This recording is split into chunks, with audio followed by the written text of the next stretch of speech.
Break के बाद आपके सामने हाजिर है नदीम बाकी मौलवी साहब। आपने एक बात कही कि 6 महीने साल लग सकते हैं, लेकिन पीटीआई वर्कर्स का, पीटीआई रहनुमाओं का ये कहना है कि सिर्फ इलेक्शन की डेट अनाउंस कर दें, इलेक्शंस होते रहेंगे। क्या कमेंट करेंगे इस पे?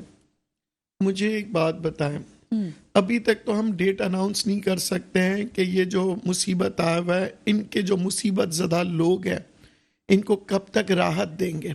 कोई डेट अनाउंस कर सकता है कि मैं 3 महीने बाद ये जो फ्लड के जो सताए हुए लोग हैं, जो बेचारे इस वक्त बहुत बुरी हालत में हैं, मुझे इसकी कोई अनाउंसमेंट अगर पीटीआई करके दे दे तो फिर मैं कर सकता हूँ।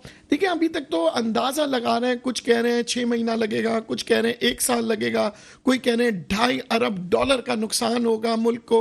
मुल्क की मईशत हालत बुरी हो रही है इस सैलाब की वजह से, महंगाई सर पर है, परेशानियां हैं, और यहाँ पे सियासतदान ना मईशत के ऊपर बात कर रहे हैं, ना ऑपोजिशन बात कर रही है।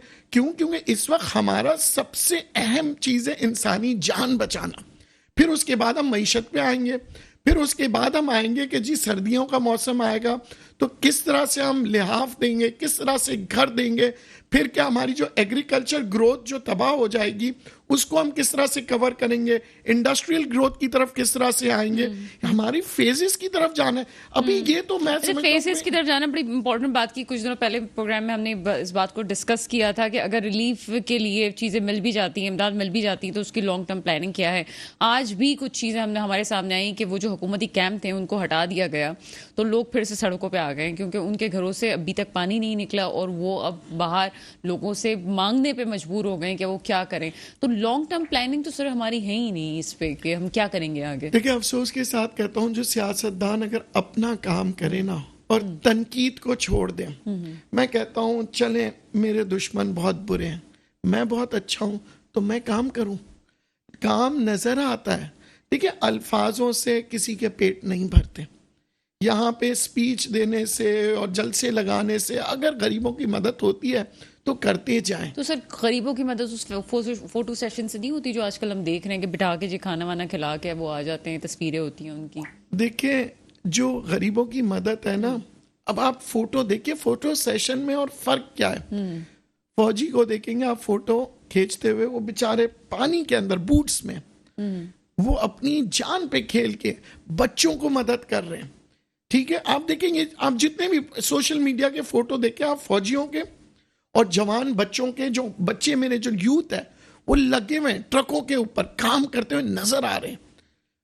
सियासतदान मुख्तलिफ टीवी चैनल्स पे नजर आ रहे हैं, मुख्तलिफ जलसों में नजर आ रहे हैं, और ये कहते हुए कि जी फलाने ये किया, फलाने ये किया, आप पैसे दें, ये पैसे दें। मुझे बड़ी खुशी होती कि अगर मेरे सियासतदान कहते हैं कि जनाब मैं अपने जेब से निकाल के ये 5 लाख रुपए देता हूं, कोई कहता मैं 10,000 देता हूं। मैंने अभी तक कोई बयान नहीं सुना है कि फला पार्टी के हेड ने, वो कह रहे हैं हम जमा कर रहे हैं। अरे आपने कितना दिया?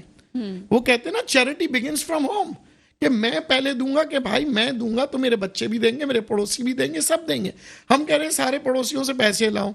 हम अपने आप को देखिए, हम मिसाल पैदा करें। अगर मैं समझता हूं हमारे लीडर्स को पानी में गीला होते हुए देखें, आप बच्चों को उठा के कहीं ले जाते हुए देखें, कश्तियों में सवार काम करते हुए देखें, तो ये मुल्क जापान बन जाएगा।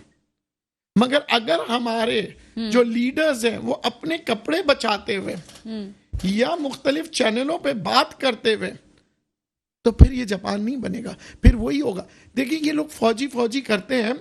1960 से लेकर 1970 तक पाकिस्तान की तारीख में सबसे ज्यादा काम किसने किया? फौजी ने किया। डैम बनाए आपके 1960 से 70 तक। आज जो हम बात करें ना डैम्स की, किसने बनाए थे? फिर हमारे बड़े अफसोस होता है मुझे कि इस कौम को, मासूम कौम है, इनको बताया जाता है ये हो रहा है वो रहा है। आप ये बताएं कि आपके फौज ने आपके लिए क्या करे। ये 1965 की जो वॉर थी ना जी, इसके अंदर इसकी अहमियत, ये जो 6 सितंबर मना रहे हैं, तो इसके अंदर आप देखें कि किस तरह कुर्बानी दी थी, किस तरह हिंदुस्तान के हर हमले को नाकाम बना दिया गया था। और ये मैं आपको बताऊं, उस दौरान आपकी अवाम भी आपकी आर्मी के साथ खड़ी थी, शाना बशाना। जब भी आज हम बड़े फख्र के साथ ये 6 सितंबर मनाते, आज हमारे दुश्मन हमारे अपने ही बन रहे हैं, आपस में एक हो जाए, यूनाइटेड नहीं है, हमें तोड़ा जा रहा है इस मुसीबत की घड़ी में। बिल्कुल ऐसा ही है कि हमें तोड़ा जा रहा है इस मुसीबत की घड़ी में, और मईशत का जो हाल है वो भी आगे भी हमें जो मसाइल नज़र आ रहे हैं, खुराक की किल्लत हमें सामने नज़र आ रही है, बहुत सी चीज़ों की कमी भी है कि जिनमें सब्जियों की किल्लत जो है हमारे सामने है और उसकी दरामदाद भी शुरू कर दी गई है। कुछ मईशत के हवाले से बात करेंगे। हमारे साथ अशरफ गौरी साहब मौजूद हैं। सर, प्रोग्राम में आपको वेलकम करते हैं। जी, अस्सलाम वालेकुम। वालेकुम सलाम। सर, IMF की किस्त की फराहमी भी होती है और उसके बाद सैलाब जदगान के हवाले से जो है वो इमदादी रकूम भी मौसूल होती हैं, उसके बावजूद डॉलर काबू में नहीं आता। क्या सिलसिला है? क्या आप आगे क्या देख रहे हैं मीशत के हवाले से? पहले तो अमूमन ये देखा जाता था कि किस्त आ जाती थी तो डॉलर काबू में आ जाता था, लेकिन वो सूरत हाल मार्केट में नजर नहीं आ रही। क्या समझते हैं इस हवाले से? देखिए, सबसे पहली चीज़ ये है कि सूद जो है अल्लाह से जंग है, और मैं हमेशा कहता हूँ तो ज़ाहिर है जब अल्लाह से जंग होगी तो अल्लाह ताला उस मईशत को तंग कर देगा और लोग फाका कशी पे आ जाएंगे, चाहे वो इंफरादी तौर पे एक शख्स सूद का लेन देन करे या इज्तिमाई तौर पे या रियासत करे। तो हमारे मुल्क पाकिस्तान में तो ये जब IMF प्रोग्राम में जाते हैं तो मजीद ये दलदल में धंस जाते हैं और ये समझते हैं कि हम IMF प्रोग्राम में रहेंगे तो हम जिंदा रहेंगे। और ये जो सैलाबी सूरत हाल है और जो बालाकोट के जलजले हैं, ये सब मैं समझता हूँ अल्लाह ताला का अजाब है, और वही सूरत में अजाब है कि हम जब तक सूदी मईशत से बाहर नहीं आएंगे उस वक्त तक हम अपने पैरों पे खड़े नहीं हो सकते। वजह सारी ये है कि मैं अभी ये तो मैंने खैर वो बात करी जो हम सब जानते हैं, लेकिन अब मैं इसकी टेक्निकल चीजें आपको बताता चलूं कि जब ये IMF प्रोग्राम में जाएंगे इसका मकसद ये है कि भारी सूद देना पड़ेगा, और सूद जो है जमा करने के लिए महंगाई की सूरत में, चाहे वो बिजली का बिल हो, चाहे पेट्रोल की प्राइस हो, चाहे टैक्स अपॉन टैक्स हो, चाहे लेवी हो। लेवी भी जो है ना एक टैक्स है, उसके बस हेड चेंज कर दिए इन्होंने, जिस तरह फ्यूल एडजस्टमेंट और इसी तरह सेल टैक्स, ये सारे टैक्स अपॉन टैक्स हैं जी। पॉइंट ऑफ सेल्स, ये सारे जो है आवाम का जो है खून निचोड़ने के लिए है, और IMF और वर्ल्ड बैंक को इन्होंने भारी सूद अदा करना है। लेकिन ये जो अभी इमदाद की बात आ रही है कि जो इमदाद मिलेगी, वो इमदाद नहीं है, वो एक्चुअली एक भारी कर्जा है जो हमेशा से मिलता रहा है। और आज पाकिस्तान की जो मईशत $187 अरब का एक्सटर्नल डेट है, और इतना ही तकरीबन इंटरनल है। तकरीबन $250 अरब का पाकिस्तान इस वक्त सूदी कर्ज के साथ मकरूज है। तो अब ये हम बाहर निकलने की तो बात करते ही नहीं है ना, हम तो इस कंडीशन में हैं और उस ट्रैक पे चल रहे हैं कि ये 250 को हम $500 अरब कर दें किसी तरह। हर गवर्नमेंट जो है ना वो यही चाहती है कि बस मुझे फौरी तौर पे कर्जा मिल जाए और मैं कर्जे से अपने मामला हल कर लूं, जबकि ऐसा हो नहीं सकता। अब जो आपने कहा डॉलर की प्राइस जो है, डॉलर जो है वो काबू में नहीं है, तो डॉलर कैसे काबू में आएगा? पहली चीज तो ये है कि डॉलर की स्मगलिंग और डॉलर मुल्क में है ही नहीं।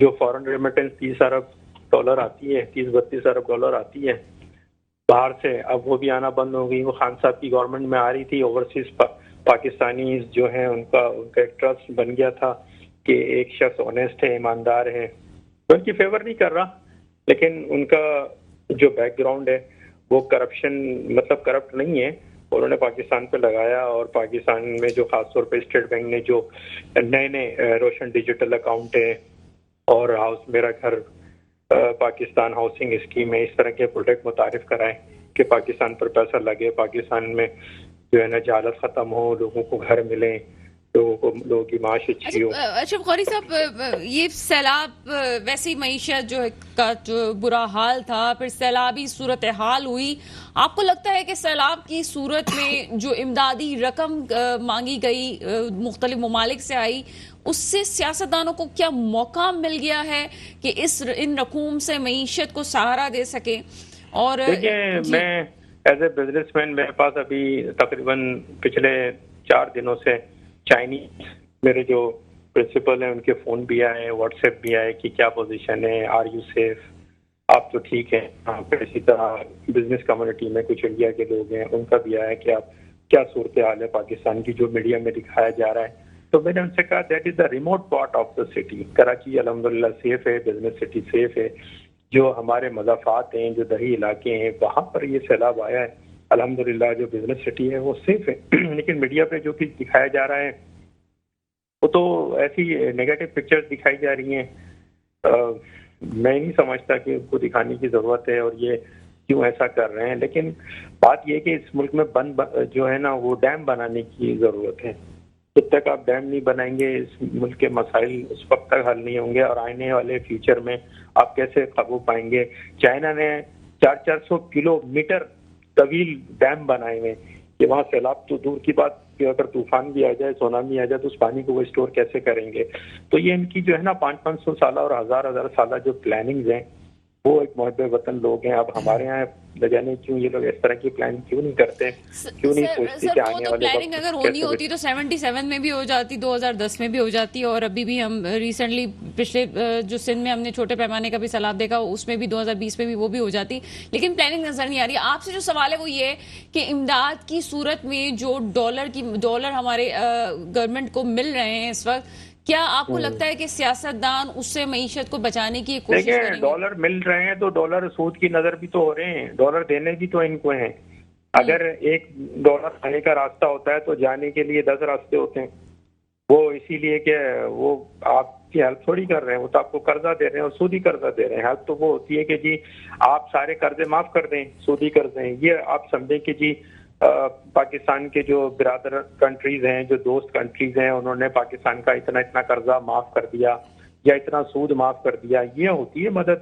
इसको हेल्प करते हैं। वो तो आप अपनी चीज बेच रहे हैं, अपनी इंटरनेशनल दुकान खोल के बैठे हुए कि जी अब ये तबाह हो रहे हैं, अब इनको पैसों की जरूरत है, अब हम इनसे मजीद सूद लेंगे। तो वो तो आपकी मजबूरी से फायदा उठा रहे हैं। अब बात तो जब ये है कि आप कोई ऐसे कंट्री ने कोई अनाउंस किया कि ठीक है जी अब हम IMF नहीं सही, कोई अनाउंसमेंट करी कि ठीक है जी अब हम आपसे इतना सूद आपको वेव ऑफ करते हैं, राइट ऑफ करते हैं, ऐसा तो नहीं है ना। मैं इसको समझता हूँ ये होती है अंदर। क्या आपको लगता है कि 3 साल 7 महीने जो पॉलिसीज रही मईशत को संभालने की और अभी जो पॉलिसीज हम 5 महीने ऑलमोस्ट हो चुके हैं? इस्माइल साहब ने जो 245 आइटम को बैन करा, ठीक है, हमने कहा था कि थर्ड पार्टी रेमिटेंस कर दें, इसकी इंपोर्ट को बंद ना करें और जो डॉलर है वो बाहर कंट्री में अगर कोई पार्टनर बैठा है वहां से भेज दे पैसे। तो इस तरह ये होगा कि डॉलर यहाँ का यहीं रहेगा और आप जो इंपोर्ट कर रहे हैं अरबों रुपए की जो टैक्सेस हैं, ड्यूटीज हैं, कस्टम ड्यूटीज हैं, सेल टैक्स हैं, वो आप क्यों बंद कर रहे हैं। तो वही ना ये टेक्निकल चीजें हमने तो उनको सजेशन भेजी थी और आई डोंट नो उस पर अमल हुआ या नहीं हुआ, बल्कि उन्होंने 245 प्रोडक्ट के ऊपर उन्होंने मतलब आपका कहने का मकसद ये है कि वो अभी भी जो 5 महीने की पॉलिसीज हैं वो भी उससे भी जो बिजनेसमैन तबका है वो मुतमईन नहीं है। डॉलर को कंट्रोल करने का सबसे आसान हल है, बहुत आसान हल ये है कि आप डॉलर के अंदर ट्रेड ही बंद कर दें। आपका 80% चाइना से ट्रेड है ना, तो चाइना की करेंसी RMB में ट्रेड करें, डॉलर खुद अपनी औकात पर आ जाएगा। इतना डॉलर होगा कि $1 की कॉस्ट जो है ना 2 पाकिस्तानी ₹2 के बराबर हो जाएगी। आप डॉलर की ट्रेड ही छोड़ दें ना, आप RMB में ट्रेड करें। मैं तो अपनी बिजनेस कम्युनिटी को यही कहता हूँ। लेकिन अब डॉलर को ये क्या करते हैं, विद इन द कंट्री जो है ना वो डॉलर को कमोडिटी ट्रेड करते हैं। यानी कि डॉलर की प्राइस क्या है, इस वक्त डॉलर की प्राइस 220 है या 225 है। हम ये कहते हैं ना कि एक्सचेंज रेट, मैं तो कहता हूँ एक्सचेंज रेट कहने की जरूरत ही नहीं। आप ये कहें कि डॉलर की प्राइस क्या है, डॉलर की प्राइस है 220 रुपए, आपने 220 रुपए का $1 खरीद लिया, तो आप उसको ले जाके आपने होर्डिंग कर लिया, उसको स्टोर कर लिया। इसहाक डार साहब किसी जमाने में कहते थे जिन लोगों ने डॉलर जमा किए उनका बहुत बुरा हाल होगा, मैं डॉलर के रेट को इंतहाई नीचे ले आऊंगा। तो इसका मतलब है उस जमाने से डॉलर की होर्डिंग हो रही है, जखीर अंदोजी हो रही है। लोग चीनी की जखीर अंदोजी आपने सुनी है, आटे की भी सुनी है। मैं आपको बताऊं डॉलर की भी होर्डिंग होती है, लोग लेके बैठ जाते हैं, लोग प्रॉपर्टी से पैसा निकाल के डॉलर खरीद लेते हैं। आप जब डॉलर को फ्रीज कर देंगे, जो आपका मीडिया एक्सचेंज है, जो आपका फ्लो है वही खत्म हो जाएगा, तो जाहिर है उसकी तो डिमांड मार्केट में बढ़ जाएगी। जब उसकी सप्लाई शॉर्ट होगी तो डिमांड अल्टीमेटली आगे बढ़ जाएगी। तो आप इस चीज को इस पर ट्रेड ही ना करें। पहली चीज आप चाइनीज करेंसी में काम करें, जबकि स्टेट बैंक ने अलाउ किया है बास्केट ऑफ करेंसीज में दरम भी। आप दरम, अगर आप मिडिल ईस्ट से काम करते हैं तो दरम में ट्रेड करें, चाइना से करते हैं तो RMB में ट्रेड करें। छोड़ दें आप डॉलर को। यूरोप से तो जब आप यूरोप में करते हैं तो आप चाइना से RMB में क्यों नहीं करते। अच्छा सर, ये मिफ्ता इस्माइल साहब की पॉलिसीज को बड़ी तनकीद का निशाना बनाया जा रहा है। आपको लगता है कि मिफ्ता इस्माइल साहब खुद चीजों को नहीं संभाल पा रहे या फिर ये ओवरऑल हुकूमत की पॉलिसीज हैं जिसको वो लेके चल रहे हैं? देखिए ये हुकूमत की जितनी भी हुकूमतें आई हैं ना, वो एक ही बांसुरी सबके पास होती है और एक ही राग सबके पास होता है, वो IMF की धुन पे बजाया जाता है। इनकी अपनी कोई सोच नहीं है, अपनी कोई सलाहियत नहीं है। बात ये करें कि हम ठीक है एसेट बेस्ड फाइनेंसिंग करेंगे, हम इस्लामिक मोड ऑफ फाइनेंस पे आते हैं। चले आप इस्लामिक मोड ऑफ फाइनेंस पे नहीं आते तो कम से कम आप टेक्निकल चीजों को तो समझें। एक तरफ आप डॉलर को मीडियम ऑफ एक्सचेंज कर रहे हैं, जब आप इंपोर्ट करते हैं तो वहां पर वो मीडियम ऑफ एक्सचेंज होता है, और जब पाकिस्तान में उसको डॉलर को खरीदा जाता है तो वो कमोडिटी हो जाता है। तो आप तो खुद ही जो है कंफ्यूजन का शिकार हैं। अब स्टेट बैंक की पॉलिसीज आप देखें, स्टेट बैंक में मैं नहीं समझता कोई तजर्बेकार है।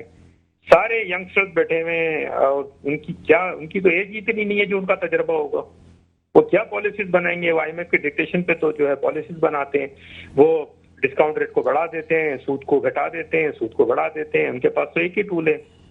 बात तो जब है कि आप ऐसी पॉलिसी डिजाइन करें। अशरफ गौरी साहब, एक सवाल आपके पास छोड़ के जा रही हूँ कि 2 माह में बिजली और तेल की कीमतें कम करने का भी वादा कर लिया गया है। एक शॉर्ट ब्रेक है, ब्रेक के बाद इस पे मजीद बात करते हैं।